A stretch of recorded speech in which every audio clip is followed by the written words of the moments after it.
2022 में यूपी विधानसभा चुनाव होने वाले हैं। सभी सियासी पार्टियां अभी से जोर लगा रही हैं। हमारे संवाददाता विशाल पांडे ने यूपी के डिप्टी सीएम दिनेश शर्मा से खास बात की।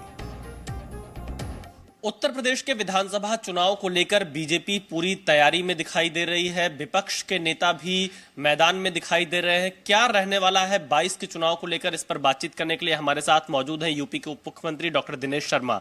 दिनेश शर्मा जी, अब तो जो 5 साल आप लोगों ने सरकार चलाई, अब परीक्षा की घड़ी एक बार फिर से आ गई है। कितनी तैयारी है, क्या लगता है विपक्ष भी पूरी ताकत लगा रहा है? कितनी चुनौती आपको इस वक्त सपा अखिलेश यादव से मिल रही है और आपकी तैयारी क्या है? देखिए, आपने परीक्षा का नाम लिया। निश्चित रूप में चुनाव एक परीक्षा है और 5 साल तक एक परीक्षार्थी के रूप में हमारे मुख्यमंत्री ने और पूरी सरकार ने काम किया है।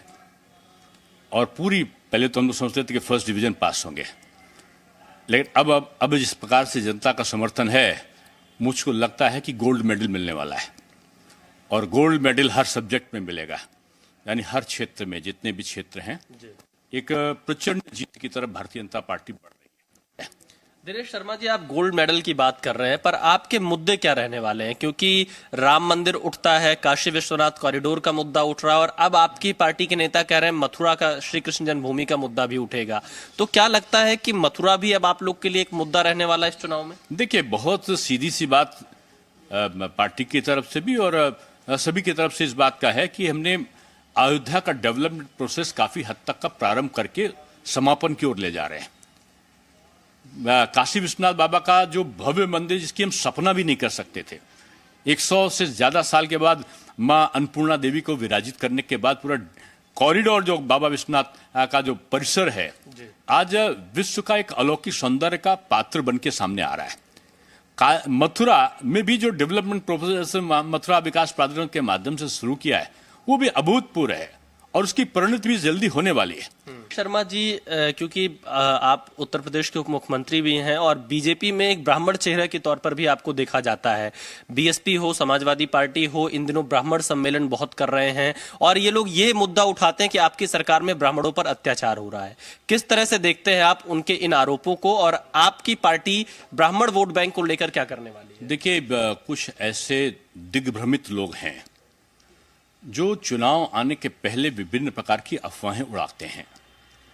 आप 2017 के चुनाव के पहले देखिए, उसके पहले सब नारा लगाते थे। कोई कहता था तिलक तराजू और तलवार, या अब आगे के लाइन में नहीं बोलना चाहता, या इन लोग धार्मिक ग्रंथों के बारे में इस प्रकार के वर्णन करते थे। ब्राह्मण जाति नहीं, एक संस्कार है, और संस्कार जो भारतीय संस्कृति का प्रतिपादन करने वाले लोग हैं, जो श्रेष्ठता के भाव में बंधे होते हैं, अध्ययन अध्यापन जिनका स्रोत है, वो उनको आप समझा लेंगे, उनको आप दिग्भ्रमित कर लेंगे, ये संभव नहीं है। तो आपको लगता है कि ब्राह्मण वोट बैंक भाजपा के साथ? देखिए, मैंने पहले कहा कि सबका साथ सबका विकास, ये हमारी मनोस्थिति है और ये पार्टी का मुख्य कॉन्सेप्ट है।